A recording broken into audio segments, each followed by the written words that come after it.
To move forward, you must first come to terms with your past, not by avoiding it or pretending it didn't happen, but by truly acknowledging it. This doesn't mean dwelling on it or getting stuck in the loop of what could have been. Instead, it's about seeing your past for what it truly is, a chapter in the book of your life, not the entire story. Think about it. How often do we resist our past, wishing we could rewrite certain moments, erase mistakes, or undo pain? But here's the truth: the past is unchangeable. No amount of wishing, regretting, or blaming will alter it. Fighting with your history is like trying to change the direction of the wind. It's a futile effort that only drains your energy. Acceptance doesn't mean approval. It doesn't mean you condone what happened or that the pain you endured wasn't real. Acceptance means recognizing that the past happened, that it played its role in shaping who you are today, and that it has no power over you unless you allow it to. When you acknowledge the past, you reclaim control over your narrative. You stop being a victim of circumstances and start becoming the author of your own story. It's about saying, yes, this happened. Yes, it hurt, but I choose to move forward. And let's not overlook the importance of gratitude. Even the hardest experiences carry lessons. Maybe it taught you strength. Maybe it showed you what you don't want in life or revealed resilience you didn't know you had. There is power in looking at your past with curiosity instead of judgment. Ask yourself, what did this teach me? How did it shape me into the person I am today? Acknowledging your past also means letting go of the illusion of perfection. Everyone has chapters they wish they could skip, moments of failure, heartbreak, or regret. But those moments are what make us human. They're what connect us to one another. They're where growth happens. So take a deep breath and face your past with courage. Look at it not as a weight you carry, but as a foundation you stand on. It's not about erasing the scars. It's about recognizing the strength it took to heal from them. Only when you truly acknowledge and accept the past can you begin to release its grip on your future. The direction of your life is determined by the direction of your focus. It's a simple yet profound truth. Where focus goes, energy flows. If you're constantly focusing on what went wrong, the people who hurt you or the opportunities you missed, you'll find yourself stuck in the same emotional space. But if you shift your focus toward growth, possibilities, and empowerment, you'll start to feel the strength and potential within you awakening. Think of your mind like a powerful lens. Whatever you choose to zoom in on will dominate your perspective and ultimately your reality. Imagine walking into a beautiful garden but choosing to focus only on the weeds. You'll miss the vibrant flowers, the sunlight filtering through the trees, and the incredible beauty all around you. The same is true for life. You can focus on the weeds, the struggles, the pain, the disappointments, or you can shift your gaze to the flowers, the opportunities, the lessons, and the possibilities waiting for you. Shifting your focus isn't about ignoring reality or pretending that challenges don't exist. It's about consciously choosing to redirect your energy toward what empowers you. Instead of asking, why did this happen to me? Start asking, what can I do with this? How can I use this experience to grow stronger, wiser, or more resilient? Let me ask you something. How often do you replay the same painful stories in your mind? The heartbreak, the betrayal, the loss, do you revisit them over and over again, reeling the emotions as if they just happened? So like pressing rewind on a movie scene that makes you cry over and over. And the more you replay those moments, the more power they hold over you. Now, imagine taking that same mental energy and redirecting it towards something empowering. Imagine focusing on what you want instead of what you've lost. Picture the kind of life you want to build, the relationships you want to create, the goals you want to achieve. How does that feel? Energizing? Exciting? That's the power of focus. When you shift your focus, you take back control of your emotional state. Instead of feeling like life is happening to you, you start to feel like life is happening for you. You begin to see challenges as opportunities to grow and setbacks as setups for comebacks. One way to do this is by practicing gratitude. Gratitude is one of the most powerful tools for shifting focus. When you start to look for things to be grateful for, no matter how small, you begin to train your mind to focus on the positives in your life. Gratitude shifts your attention away from lack and toward abundance. It reminds you that even in the toughest times, there is still something to be thankful for. Another powerful strategy is visualization. Spend time every day picturing the life you want. as if it's already happening. Feel the emotions of success, joy, and fulfillment. The mind doesn't always distinguish between imagination and reality, so when you visualize your desired future, you're essentially reprogramming your brain to focus on what's possible instead of what's painful. And don't underestimate the importance of the language you use with yourself. Words have incredible power. If you tell yourself, "I'll never move on," or "I'm stuck," your mind will believe it.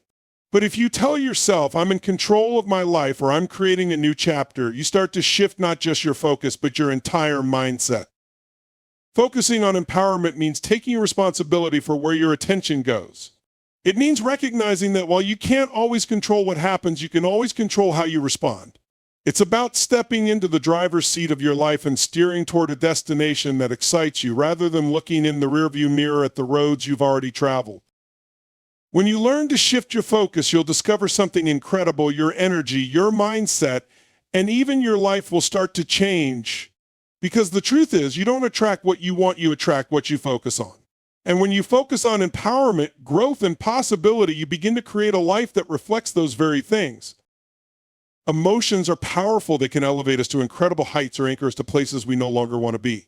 When it comes to moving on and letting go, the emotional chains we carry often feel like the heaviest burden. These chains are made up of guilt, regret, anger, resentment, and sometimes even shame. They tether us to the past, keeping us reliving the pain over and over again. If you truly want to step into a new chapter of your life, you must break these chains. But how do you identify the chains holding you back? The first step is to become aware of your emotional patterns. Ask yourself, what emotions do I keep revisiting? What feelings seem to have a grip on my heart and mind? Maybe it's anger towards someone who hurt you. Maybe it's guilt over a mistake you made. Or perhaps it's regret for opportunities you think you missed. Whatever it is, name it. Bring it to light, because you can't break a chain you refuse to see. Now understand this, the emotions themselves are not your enemy. Emotions are natural. They're your body's way of signaling that something needs your attention. The problem arises when we cling to these emotions, allowing them to define our identity or dictate our actions. Holding on to anger or regret is like drinking poison and expecting the other person to suffer. It only harms you. Breaking these emotional chains requires forgiveness. And let's be clear, forgiveness is not about condoning what happened or excusing someone's behavior. Forgiveness is about freeing yourself. When you forgive, you're saying, "I refuse to let this situation or person hold power over me any longer."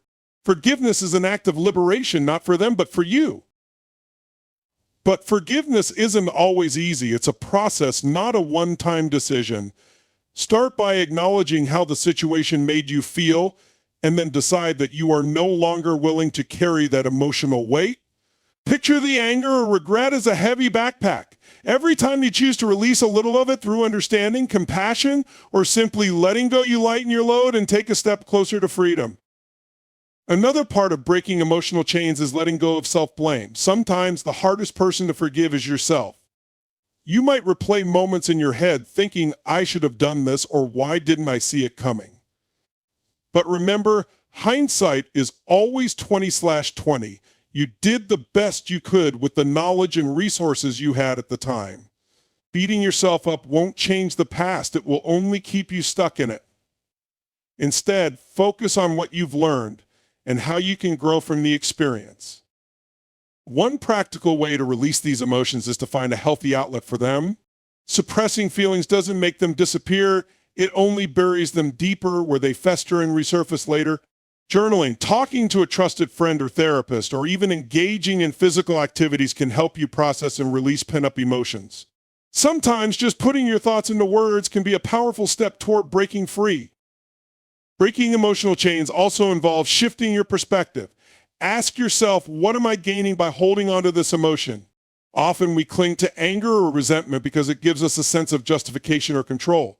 But that sense of control is an illusion. Holding on to these emotions doesn't punish the other person or rewrite the past. It only keeps you locked in the same cycle.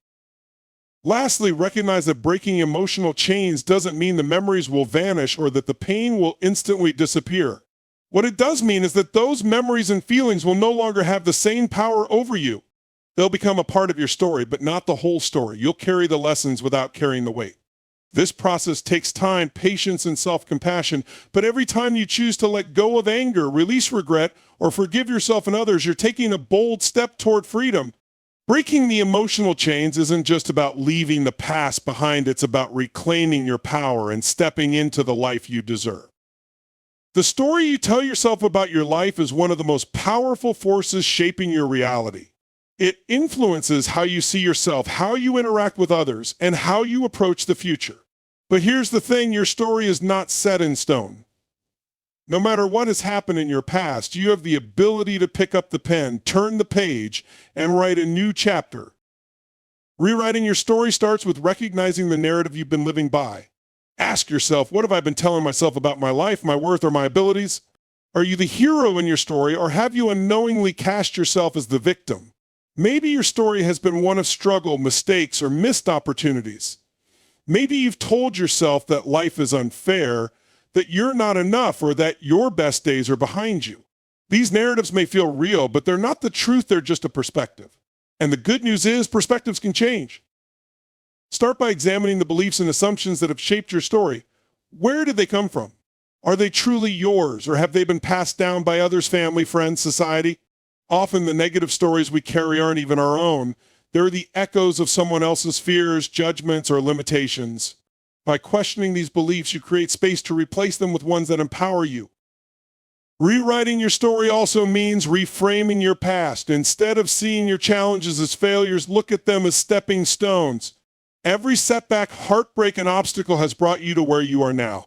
What lessons did those experiences teach you?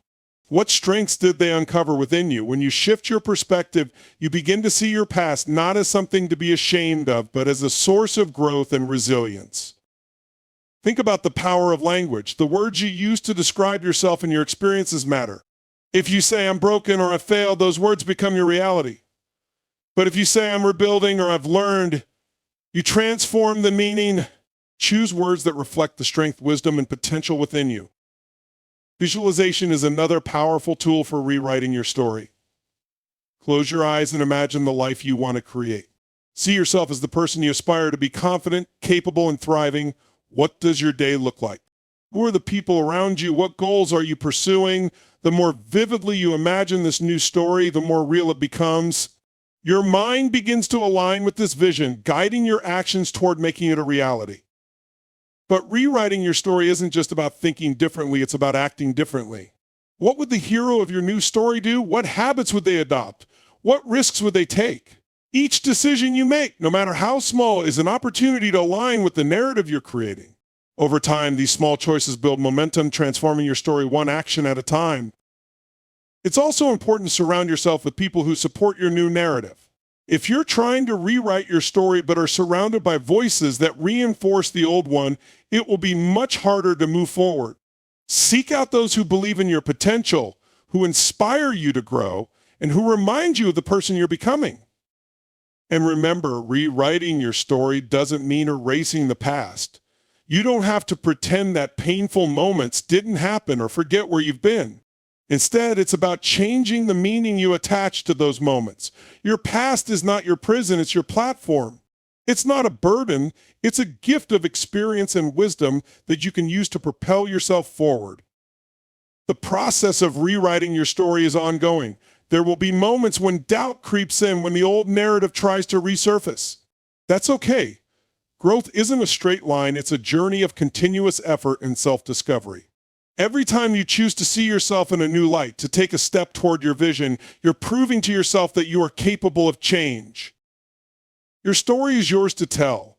And no matter what the first chapters look like, the pages ahead are blank, waiting for you to fill them. Rewrite your story with intention, courage, and a deep belief in your ability to create a future that reflects the greatness within you. Dreaming about change is one thing. Taking action to make it a reality is entirely another. If you want to step into a new future, you cannot afford to hesitate or second-guess your potential. Action is the bridge between where you are now and where you want to go.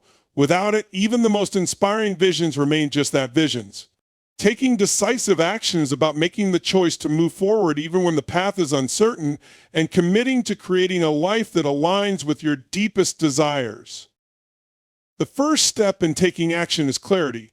You need to know where you're going before you can figure out how to get there. Spend time getting crystal clear about what you want your future to look like. What kind of person do you want to be? What kind of relationships do you want to nurture? What goals light a fire within you? Don't just think in vague terms, get specific. Write it down, visualize it, and feel it as if it's already happening.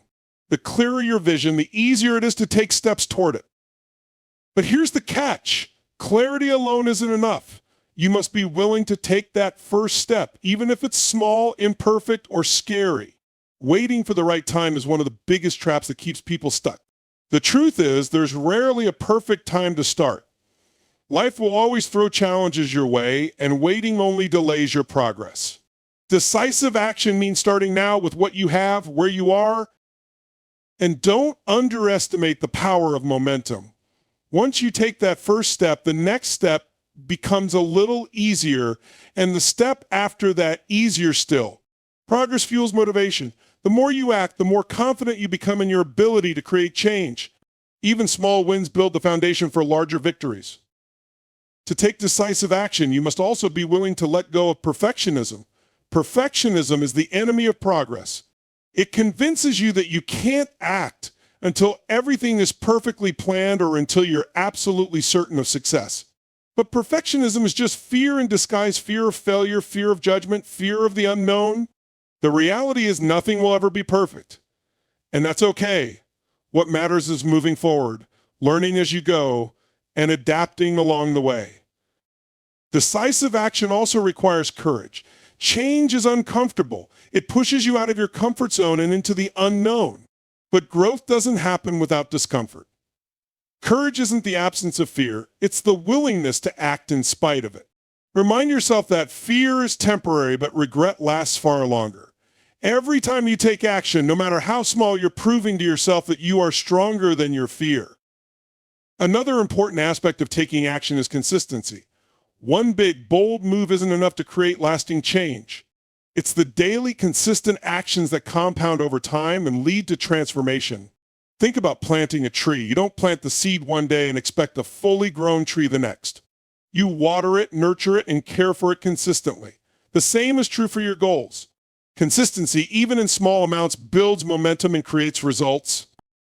Surrounding yourself with the right environment is also crucial. Your environment can either support your growth or hinder it.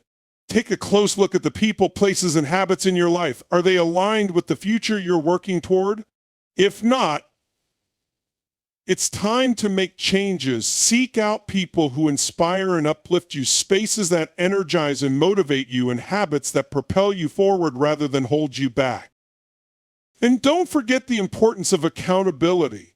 When you share your goals with someone you trust or join a community of like-minded individuals, you create a sense of responsibility to follow through. Accountability keeps you focused, motivated, and on track, especially when challenges arise. Taking decisive action also means embracing failure as part of the process. Failure isn't the opposite of success, it's a stepping stone toward it. Every mistake is an opportunity to learn, grow, and refine your approach. Instead of fearing failure, use it as feedback to guide your next steps. The only true failure is giving up. Finally, remember to celebrate your progress. Every action you take, no matter how small, is a step closer to the life you want. Acknowledge your efforts and recognize how far you've come. Celebrating your wins, both big and small, reinforces your belief in yourself and motivates you to keep going. Taking decisive action is not about waiting for everything to align perfectly or for fear to disappear. It's about deciding that your future is worth the effort, worth the risk, and worth the commitment. Each step you take builds the bridge to the life you're creating, and the momentum of those steps has the power to transform everything.